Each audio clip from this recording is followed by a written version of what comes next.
ఉపేంద్ర గారు యువ సినిమా చూడడం జరిగింది. సినిమా అయితే ఎంటర్టైనింగ్గా ఉందండి. పర్టికులర్లీ ఏంటంటే ఆయన సినిమాలు ఫాలో అయ్యే వాళ్ళకి ఆ కైండ్ ఆఫ్ స్క్రీన్ ప్లే జనరల్గా ఆల్రెడీ చూసి ఉంటారు కదా, సూపర్ కానీ కానీ ఉపేంద్ర కానీ ఈ సినిమాలు చూసిన వాళ్ళకి అలాంటి సినిమా ఇంకా రావట్లేదేంటి అని అనుకునే వాళ్ళకి ఈ సినిమా చాలా బాగా నచ్చుతుంది.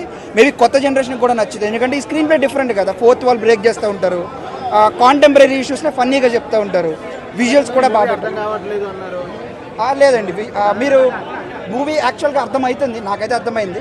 దీంట్లో యుఐ అని రెండు ఉంటాయి. యు అంటే మీరు, ఐ అంటే నేను.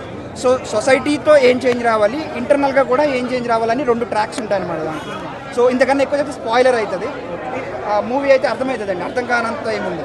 ఉపేంద్ర గారు ఒక మార్క్ ఉంటుంది కదా, ఆ మార్క్ కనబడింది మూవీలో 100% అండి.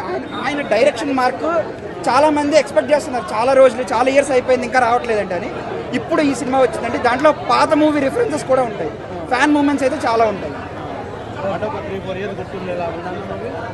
I would say next Upendra గారు మూవీ వచ్చే వరకు కూడా ఇది గుర్తుంటుంది, కంబ్యాక్ ఇచ్చినట్టు. మా వీడియో మీకు నచ్చినట్లయితే please like, share and subscribe.